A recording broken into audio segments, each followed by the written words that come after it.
আচ্ছা, এখন আমরা বরিশাল বোর্ড 17 এর রাইট ফর্ম ভার্বটা করব। 5 নাম্বার রাইট ফর্ম ভার্বটা করব। খেয়াল করো, ইয়ার বি, এখানে বি ভার্ব বসাতে বলছে। Air be an important element of the environment. বলো তো বি ভার্ব, প্রেজেন্ট টেন্সের বি ভার্বগুলো কি কি?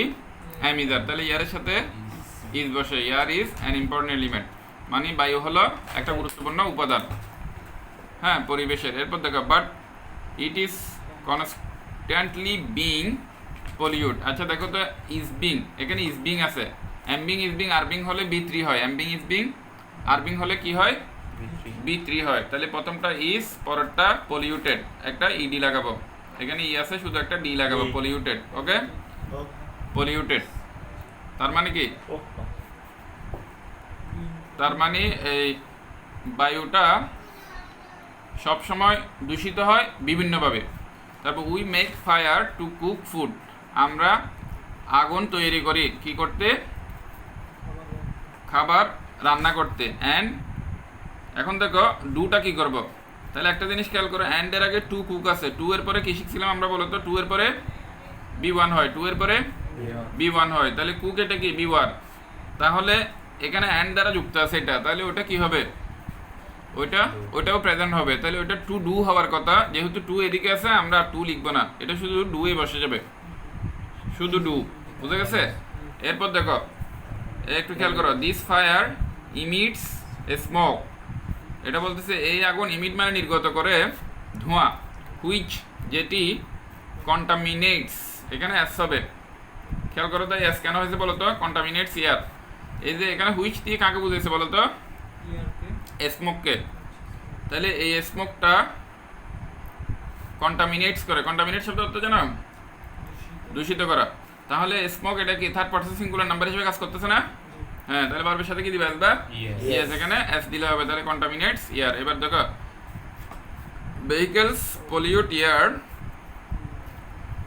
Two a great extent by, এটা বার্নিং হয়ে যাবে। কেন?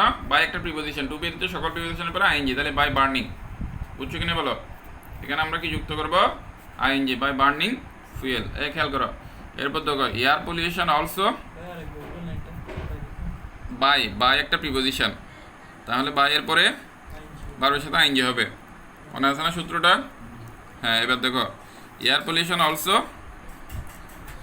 হ্যাপেন্স, শুধু এস যুক্ত করবো, মানে এয়ার পলিউশনটা ঘটে। এটা থার্ড পারসন সিঙ্গুলার নাম্বার হিসেবে কাজ করতেছে, এই জন্য এস দিচ্ছি। এয়ার পলিউশন হ্যাপেন্স, ঘটে, প্রেজেন্ট টেন্স আছে না? তাহলে এয়ার পলিউশনটা ঘটে হোয়েন কোল অ্যান্ড অয়েল, যখন কয়লা এবং তেল কি করা হয়? পুরানো হয়। ইজ বার্ন্ট হওয়ার কথা, কিন্তু এখন দেখো কোল অ্যান্ড অয়েল দুইটা জিনিস আছে, তাহলে বহু বচন, আর বার্ন্ট হয়ে যাবে। কি দিব? আর বার্ন্ট। এই খেয়াল করছো? B U R N T দিলে হবে আর বার্ন্ট। এবার পরেরটা দেখো, mills and factories can be, এখন দেখো এই যে shall be, will be, can be, এগুলো থাকলে ভার্বের কোন ফর্ম হয় বলো তো? Shall be, will be, can be, এগুলো থাকলে বি3। তাহলে হোল্ডের বি3 কি? হোল্ডের বি3 হলো হেল্ড, এই জন্য এটা হেল্ড হবে, HELD, হেল্ড। এবার পরেরটা দেখো, it is high time we check, এখন চেক এটা কি করবো? ইডি করবো। বলো তো এটা কোন সূত্র? এটা কোন নিয়ম?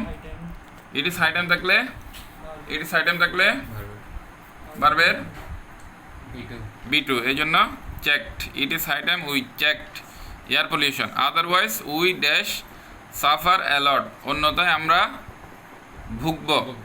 তাহলে এটা ভবিষ্যৎ, তাহলে ভবিষ্যৎ একটা কি আসে? উইল আসে। তাহলে উইলের পরে বি1 সাফার, এটা বসে যাবে, উই সাফার অ্যালট। ওকে, তাহলে আজকে এতটুকু।